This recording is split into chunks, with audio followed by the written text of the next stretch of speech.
How to change slide size in PowerPoint. Hi everyone, it's Sophia to assist you today. Without any delay, let's jump right in. First, open PowerPoint and then go to Designs.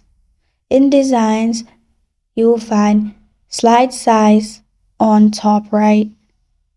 Simply click on Slide Size. You can choose widescreen or standard or simply custom size.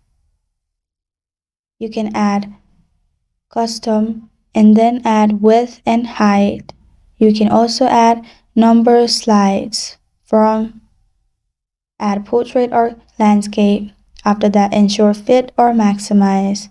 After that, simply click on the option you want. I chose maximize and you're good to go. That's how to change slide size in PowerPoint. Thank you for joining me today. If this video helps you out, please leave a like and subscribe for more.